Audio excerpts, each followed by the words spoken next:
So here we are, the post-game review for preseason week 3. The Green Bay Packers versus the Oakland Raiders at O.Co Coliseum. Now, I'm just going to go ahead and go through a quick review here because there's other things that I would like to get to. Really, if you would like to get a full in-depth review, go to Watt's Raiders channel. He does a play-by-play review. You guys actually might enjoy that. Now, I'm not going to get all that depth, get all that deep into that because, I'll be honest with you, it's preseason. The best thing about preseason is we get to see some guys play, we finally get to see football, and we get to see a few standouts earn a roster spot, which is, that's the best part about it. But I can tell you one thing from looking at these stats here, and also, with the footage and stuff that I posted from NFL.com, of the highlights and whatnot, it helps to where anybody who didn't get to see the game actually gets to see what's going on. They don't have to go to NFL.com's YouTube or website to catch the footage. They can just come right here, man, and it'll always be on the post-game review.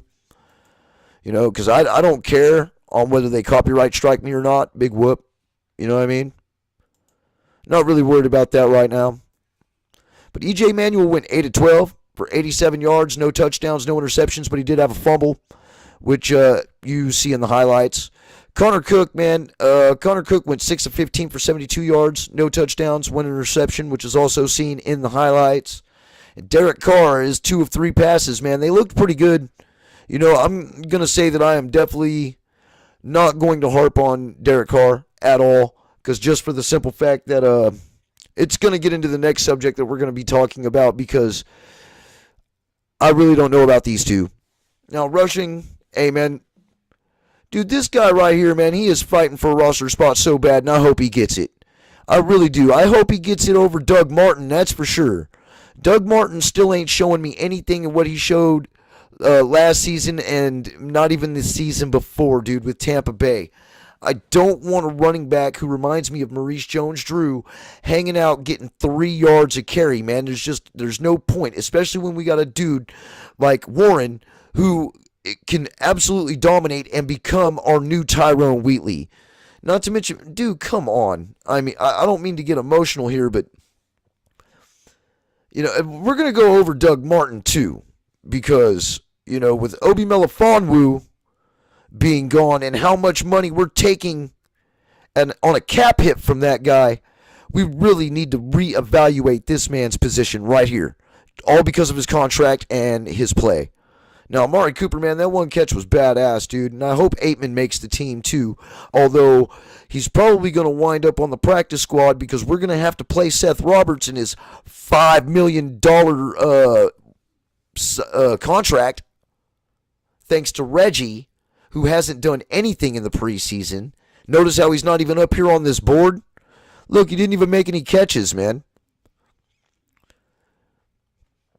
Deshaun Kaiser went 11 of 23 for 120 yards against us. Luckily, that was only second and third string. Oh, here we go. E.J. Manuel lost 2 fumbles. He had 2 fumbles. He lost one. And he did recover one for negative 16 yards. Yeah. So there you go. I guess that's a pretty good stat. Derek Carr did have a fumble, but he recovered it, and he didn't lose any yardage. I saw that play. I can't say that I sat there and watched the whole damn game because I'll be honest with you, it got late. I was working all damn day. I got tired, man. I passed out. I wasn't like Watts, man, who stayed up, watched the whole game, and then did his whole review and had everything written down. Took him till 1 o'clock, I would have, but, man, I was just too damn tired. So, punt return, Switzer didn't do anything. He had a return for 2 yards. Basically, he had 2 returns. He averaged none. Let's get down here to defense, man. Defense is where it's at. So this Cabandina guy had 6 tackles, 2 assists. He probably won't make the team. Fidel Brown, man, Fidel Brown, he went off, dude. I was sitting there watching the highlights and he went off, man. I hope he makes the team. I'm saying right now, our defensive line is stacked. Our defensive line is playing with promise. They definitely believe in their coach. And, man, they're wrecking shop, dude. Our defense, I have absolutely no problems with our defense whatsoever. I do believe that our secondary can be a little suspect at times, but with a few tweaks, I do believe that we can iron that out because we definitely have the right people in the right position. It's just going to be sad because a lot of these guys aren't going to make the team, man. This Pringle guy, he's probably not going to make the team, although we did see him almost come away with an interception. We got to cut all the way down to 53 people. So, when you really look at it, this team really did an excellent job yesterday. It's just sad that we didn't play against the starters. I mean, I do believe that we played against most of the starters, but I did not see Aaron Rodgers in there, and I don't believe I saw a few of the wide receivers in there and the offensive line. But I'm not really too sure because I don't really keep up with Green Bay, I just knew I didn't see Aaron Rodgers in there. Now, our third down efficiency looks a lot better than it did from last week. 7 of 15 actually looks a lot better than it's looked all preseason. 7 of 15, man, 46%. We had 19 first downs. 6 of those were by rushing. 9 of those were by passing. And the 4 left over were by penalty. Our total net yards was 344. That's passing and running. Total rushing and passing plays, including sacks, is 62. I believe that's like what it is, as what it was averaging per play. Average game per offensive play was 5.5. See, that's still really low, but even though Green Bay was sitting over here at their average offensive play at 3.5, but we were going against second and third stringers. They didn't, Our net yards passing were 217. We've had 1 sack for 10 yards. The gross yards passing was 227. Because we actually had 227 yards passing, and then that 10-yard sack took 10 yards away. Our full completion, pass completion attempts and interceptions, 16 of 30, man, with 1 pick. Average game per passing play, which would include sacks, is 7. We really got to get these numbers up, man. And, that's another thing I've got to talk about, too, is we did win the numbers game. And, yeah, we won the numbers game, and we barely beat a second and third string offense and defense. They did play the starters on offense for the first couple series because I saw Clay Matthews in there, but literally we're putting up low numbers against second and third string defenses with our second and third string offense. No joke about it right here. And you can see the numbers. You see the numbers, like we're putting up low numbers on our offense, man, compared to their second and third string defense. They're shutting us down, but our defense is playing lights out, so we're shutting everybody's offense down right now.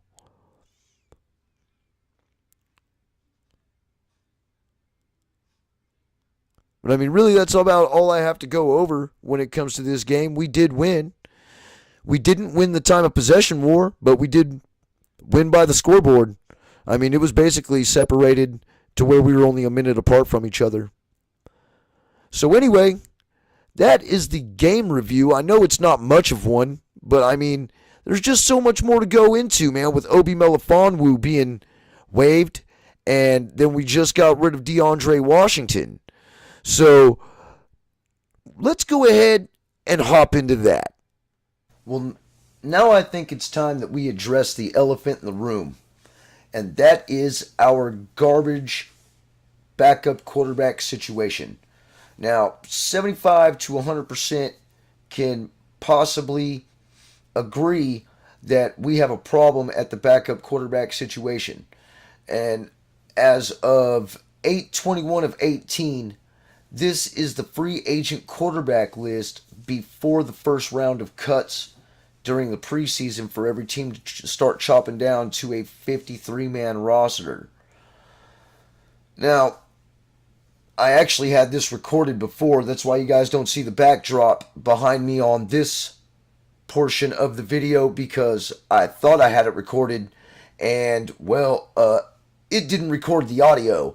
So I'm having to redo it all over again, and I'm going to have to try to remember everything that I said on that. So I'm sorry if this section is not very good. But I did want to go over this, that this number right here for the cap room, this $2,595,015, keep this in mind, because I'm going to go over the top 10 free agent quarterbacks as of 8/21 of 18 before the first round cuts. Number 1, Jay Cutler. He wants $10 million guaranteed, or $10 million for a full contract, $5 million in guarantees. So obviously he wants to start, and I believe he's retired anyway. So I don't see this guy coming in and playing backup for us. Nor would we want him anyway. Derek Anderson, $2.25 million for a full contract, $1.5 million guaranteed. Mark Sanchez, $2 million for his contract, $1 million guaranteed. Ryan Mallett is the same thing as Mark Sanchez. Matt Moore, the old backup quarterback for the Carolina Panthers, $1.775 million for a 1-year contract, but he wants two. So what I'm taking this as is that he wants a 2-year deal, $2,250,000 guaranteed. Then you have Scott Tolzien, the old Green Bay backup, $1.75 million, $500,000 guaranteed. And you have Kellen Clements, $1 million for a contract, none guaranteed. Josh Johnson, which I actually thought this dude was still on our team, but from what I can tell, he's not, and he only wants $900,000 with no guarantees. Then you have T.J. Yates, $775,000 with no guarantees, and then Colin Kaepernick, which, by the way, excuse me, has not played in 2 seasons, and I could not find any contract details on this. Now, from the looks of this, unless things happen, like certain quarterbacks get cut in the offseason, or in this these 2 coming weeks of or this last coming week of preseason,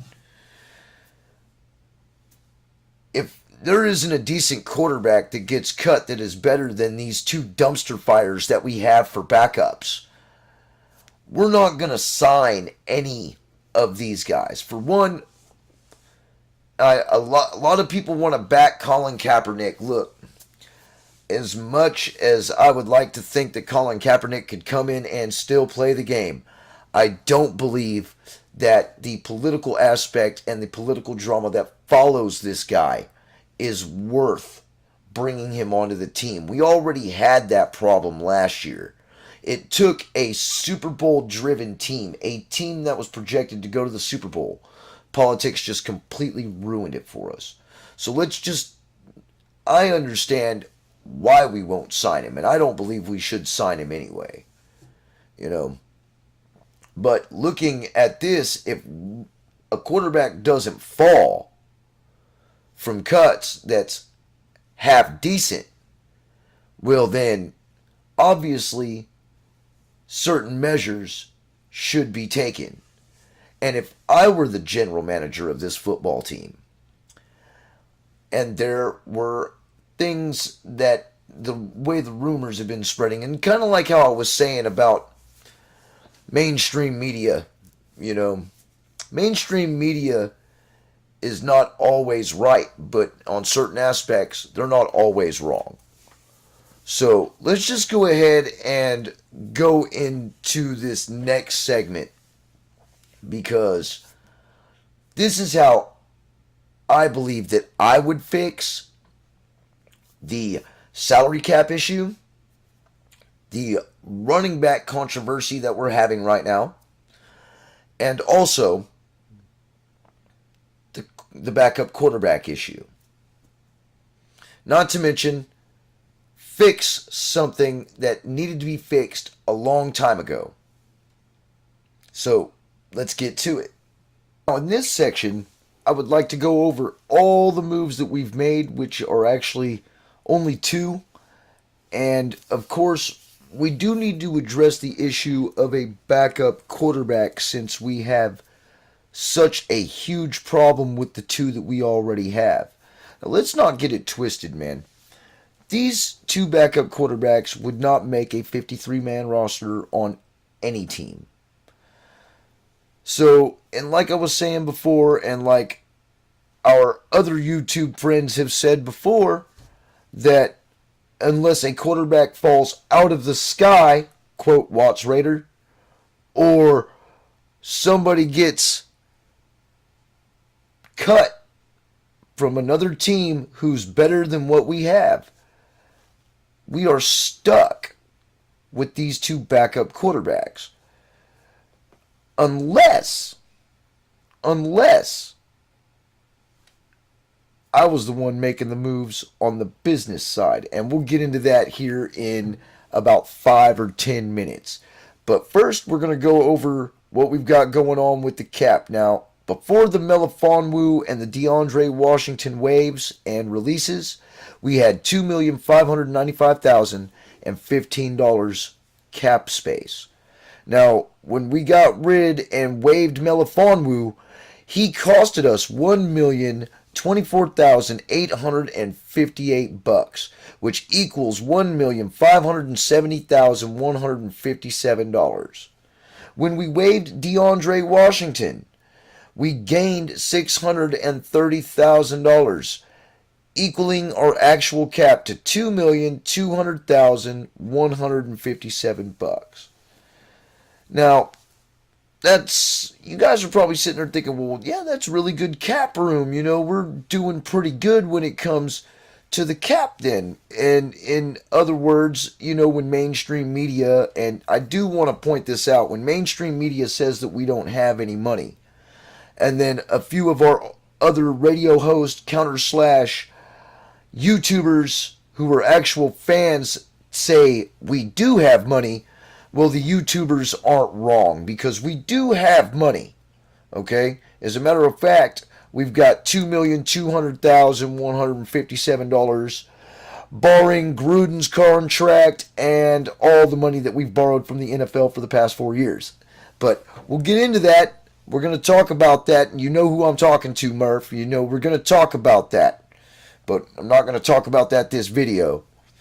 But our actual cap space right now is at $2,200,157. Now, before I get into what I'm about to do, because I'm just going to basically play Reggie McKenzie here for a minute, and I want to go over all the situations that have gone on this offseason with certain players not making the team or certain players not showing up to training camp or preseason games, and our dumpster fire of a backup quarterback situation. We're going to have to probably make some moves to acquire a backup quarterback situation in case Derek Carr goes down. Now, 3/4 of us know that if Derek Carr goes down, 3/4 or even maybe 100% know that if Derek Carr goes down, we're done. Okay? Now, I, for one, cannot trust E.J. Manuel or Connor Cook with this football team with playoffs or even the Super Bowl on the line. You know? And I'm going to be honest with you. I mean, you look at the stats, look at the way everything is. Okay, and how they've played. They're playing against second and third stringers, and Connor Cook got to play against a few first stringers, I guess, against Los Angeles. But their numbers have not been credible. They haven't been awesome. And I mean, as you could see in the reviews and also in the footage that I posted from the game, you know, anybody with half a brain knows that we are in trouble when it comes to having a backup quarterback. But we also know that when it comes to defense, that our defensive line is lights out. You know what I mean? We've got dudes on that defensive line who are ripping up shop. And literally, we're not having any problems defensively when it comes to the front seven. Few of the linebackers might be suspect, but when it comes to our defensive line is straight. You know, when it comes to our running backs, we've had a guy in Chris Warren emerge as a Tyrone Wheatley style back. So that's why if I was the general manager, the first dude I would get rid of, Doug Martin. And this is why, man. This is why I would get rid of Doug Martin. Look at his cap number. All right? $1,475,000. All right? This is what I like. There is no dead money in this guy. And our cap savings would be his full contract of what we offered him. Besides him getting the $100,000 for the workout. You know? And, of course, he would not get this $525,000 here for the roster bonus because he wouldn't make the roster, I don't think. But this base salary guaranteed is $850,000. So that's basically what we would have to pay him, I believe, would be this $850,000 plus this $100,000 right here for workout. So what, $950,000? But this is what we get back. Okay, so if we type this in here, all right, you add $1,475,157, right? And the number you come up with is $3,675,157. Now, you would think that this right here would be enough to pull off a quarterback, that we would actually be able to get somebody. But as you can see in already what we've looked at before, there's not a quarterback worth getting in free agency to use this money on. So, depending on exactly what moves we could possibly make when it comes to cuts and saving money that way to build up more cap room, you know, we have a few options that we could do. Okay? And what I'm talking about that, and I do want to touch on this too, when it comes to Dominique Rodgers-Cromartie, there has not been any, and that's why it's not in here yet for the total, there hasn't been any contract details about Dominique Rodgers-Cromartie yet. All I know is that we added him as soon as we cut Obi. And that happened on Wednesday. So, to be honest with you, he has not been added when it comes to the cap room yet. Now, I can tell you what he has made in the past. And what he has made in the past is right here. Okay? And hopefully my screen is not in the way down here to where you guys can see exactly what we've got going on. Let me get that out of here. But just remember that our cap room is $3,675,157. Okay? So, this is what he's made in the past. Now, the last team he played for was the Giants. He had his contract terminated. He signed a 5-year deal for $35 million. His annual per year is $7 million. Okay? His career APY is $4,688,316. Now, I'm pretty sure that we're not going to be paying Dominique Rodgers-Cromartie this kind of money, especially since he had his contract terminated within 4 years of his 5-year deal. You know? It shows that he does have veteran experience, but he is on the downward spiral of his career. Okay, so I'm hoping I wouldn't pay no more than $3 million for this guy. Okay, now if they're paying any more than $3 million for this dude, they're getting robbed. All right, now I just wanted to go ahead and point that out. Okay, and before y'all can blast me about the Doug Martin mishap that I did on the screen, I've already fixed it. So now that we are over here with our total cap at 3,657,157 after, say, I would cut Doug Martin, now let's go into the subject that might make all of you want to hurt me, stab me, shoot me, or even disown me. And look, I just want you guys to hear me out before, everybody wants to hang me by a noose. Okay? Khalil, like I was saying before about mainstream media, if it's one thing I've learned about mainstream media, it's that there's a lot of truth and a lot of lies that go along with it. Okay? Not everything they say is true. Kind of like how they say that we don't have any money for cap. That we don't have any cap room. But there's also truths in some of the things that they also say.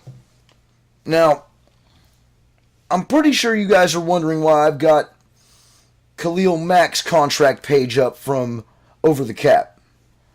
Now, the reason why I want to talk about this is because this guy has not showed up for a single training camp or preseason game this season. We have heard rumors on mainstream media when it comes to ESPN and NFL Network that Khalil Mack is not happy, he feels disrespected, and he could possibly want out. Now, of course, mainstream media has been pumping just this about Khalil Mack for almost 3 weeks now, ever since the start of training camp and preseason. So honestly, if I were and I mean, everybody knows how I feel about Khalil Mack, because I did do a live video stating about why haven't we dealt this guy a contract yet. We know that he's already signed his 5th-year deal with us, but he doesn't want to play on it. Okay? He wants $22 million. We don't have the cap room right now, but we do have the cap room next season. And this guy still has refused to show up, and he's definitely refused to play. Now, there is one bright spot in all of this, is that our defensive line has been playing lights out, like I said before.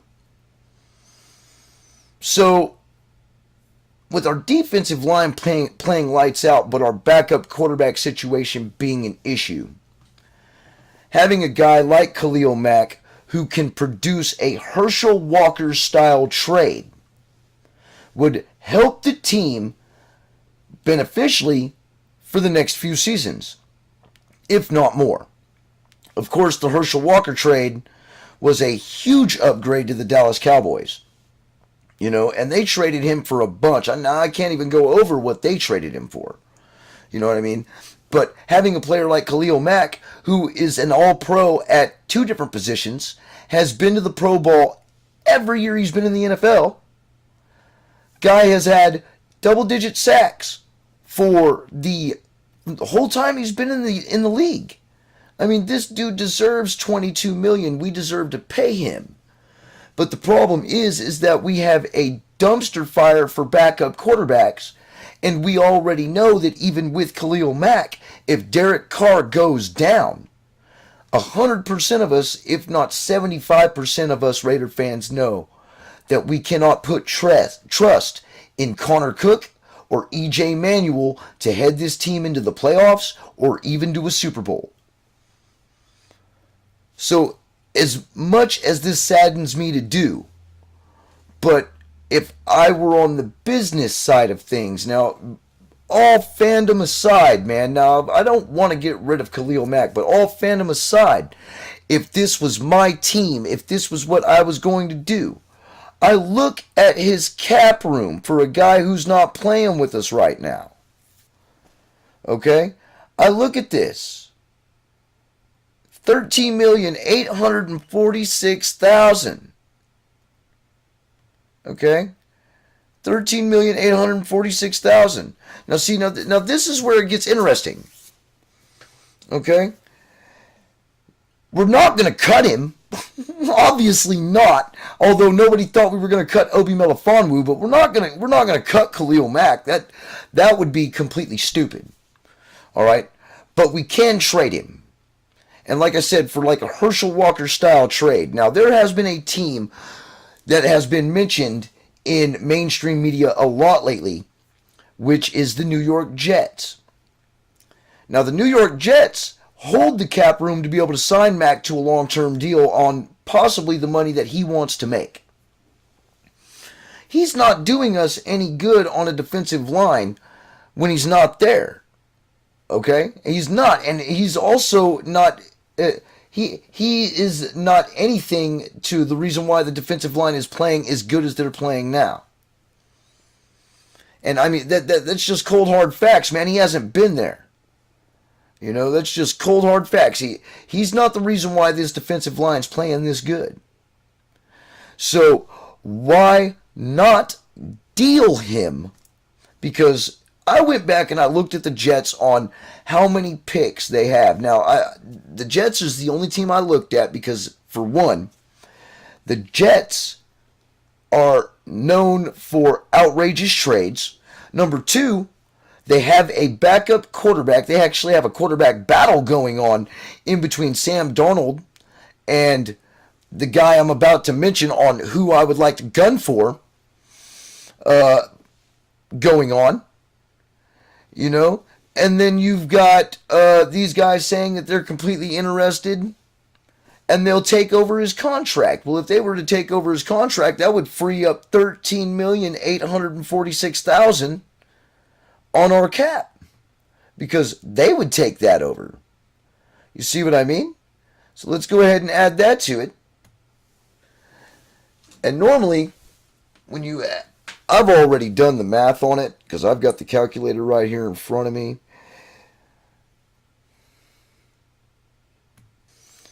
It would be $17,521,170. Okay? This is what our cap would be if we got rid of Khalil Mack. Okay? And I mean, I know that's really far-fetched, but this is what our cap room would be. Our cap problems would be over. But here's the kicker. All right? Khalil Mack is worth at least 2 first-round picks. Now, what I offer that we do, and Mark, I hope you're listening, and, you know, like I said, I hope you guys don't really hate me with hate mail, you know, and hit me up with a whole bunch of hate mail, because you guys, I know a lot of you aren't going to like this, but this makes sense. Okay? This totally makes sense, especially when you go over here to Teddy Bridgewater. All right? And here it is, buddy. His cap hit is $6 million. He's guaranteed $5.5 million. All right? 500,000 is what he's guaranteed if he makes the team. Now, he's definitely going to make that, but still, you take $6 million away from this. All right? Take $6 million away from this.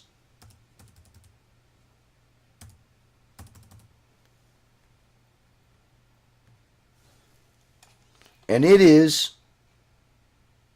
I'll put it down here, $11,521,170. Now, see, guys, this makes sense. This makes sense. Now, as sad as it makes me to know that to get rid of Khalil Mack and pick up Teddy Bridgewater plus 2 first-round draft picks for next year and the year 2020. I'm telling you, man, if we made this happen, at least we know that if Derek Carr went down, we would have a competent backup to step in, take his place. We're not suffering already with our defensive line playing so well. This makes perfect sense. And even though as sad as it makes me, I'd hate to say it that if I'm not the first one to call it, I'm definitely one to call it. So I know I probably stabbed a few of y'all in the heart back there. And I understand if you feel ill toward me, but understandably, when you're thinking of this as a business, it only makes sense to do that. It really does. It only makes sense to do it. And they're already building the narrative for it. I mean, hear the stories that they're saying on mainstream media without really saying what might happen. I mean, you really got... I mean, I'm putting two and two together. I'm predicting that this goes down. I really am. I'm predicting that this goes down. I hope it doesn't offend you guys so much to where you unsubscribe or do anything irrational. But, I mean, this is just a personal opinion. And if I was the GM, if I were Reggie McKenzie, and this situation was on my lap, this is what I would do. So anyway, thank you guys for stopping by the channel. And, hey, Raider Nation for life, man. I'll see you guys next week.